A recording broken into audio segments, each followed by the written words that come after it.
The world's eyes are on Doha, where a high-level Israeli delegation has arrived for urgent talks. This is no routine visit. It's a last-ditch effort to break the deadlock in Gaza. The stakes are enormous, with pressure mounting on Prime Minister Netanyahu from both Israeli families and the international community. Hostage families protest daily, demanding action, while Gaza's humanitarian crisis grows more dire. In Doha, Israeli delegates and Hamas negotiators remain in separate rooms, with Qatari and Egyptian mediators shuttling between them. Every detail is contested. A single misstep could collapse the fragile process. The war's devastation looms over the talks, a stark reminder that the current path is unsustainable. For Gazans, a ceasefire is a lifeline. For Israeli families, it's hope for their loved ones' return. The world waits, wondering if diplomacy can finally succeed where force has failed.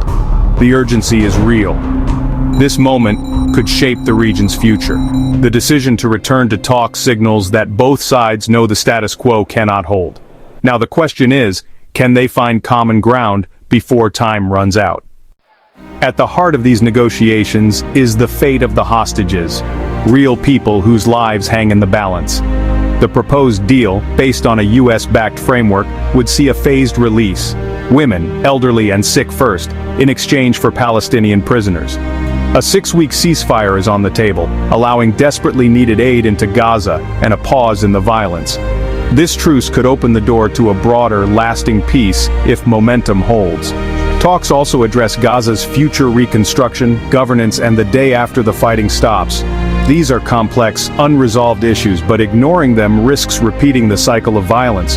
For Israelis, it's about security and bringing hostages home. For Palestinians, it's about ending suffering and rebuilding. The trust gap is vast, but indirect talks are a small step forward.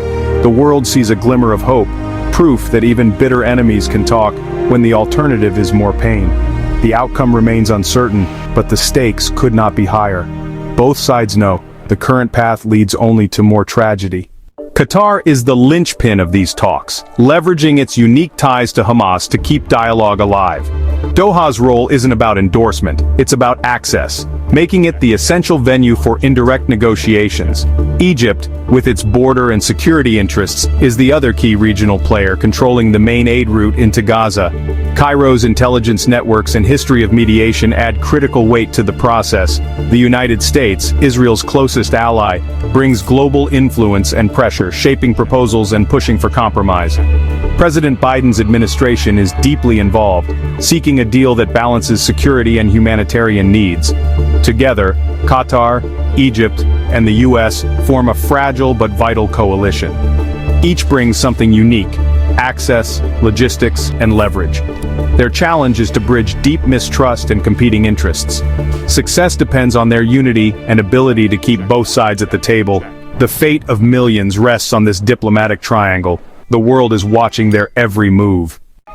Prime Minister Netanyahu's upcoming speech to Congress adds a new twist to the negotiations. He'll use the platform to defend Israel's war strategy and appeal directly to American lawmakers. The invitation itself is controversial, highlighting divisions in U.S. politics over the conflict. President Biden wants a ceasefire and a path to a two-state solution. Netanyahu's coalition resists any deal seen as rewarding Hamas. His speech could either support or undermine the fragile talks in Doha. Domestically, Netanyahu faces plummeting approval and pressure from all sides. The Washington trip is a chance to project strength, but it could also harden positions. Mediators and adversaries alike will be watching for signals of flexibility or defiance. What Netanyahu says in Congress could shift the entire diplomatic landscape. The stakes are high and the world is listening. Hamas's demands are clear: a permanent ceasefire, full Israeli withdrawal, and the return of displaced Palestinians. They reject temporary truces, insisting only a complete end to the war will suffice. Freedom of movement and the right to return to devastated areas are non-negotiable for them. A major prisoner release is also central, with high-profile detainees at the top of their list. Ending the blockade and opening Gaza's borders are crucial for any deal. Reconstruction under international guarantees is a must for Gaza's survival.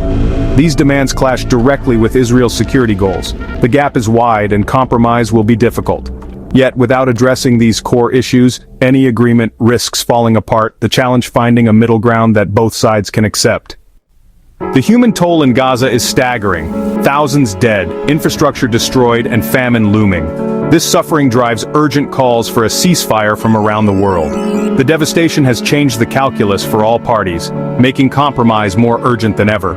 A breakthrough in Doha could mean a phased ceasefire, hostage releases, and a flood of humanitarian aid. Failure could trigger even more catastrophic violence, especially in Rafah. The stakes are existential for both sides. The history of failed talks and broken ceasefires haunts every step. Yet the horror of recent months has created a new sense of urgency. Doha represents a fragile hope, a last chance for diplomacy to prevail. The world waits, hoping this time peace will win out over war. The alternative is simply unthinkable.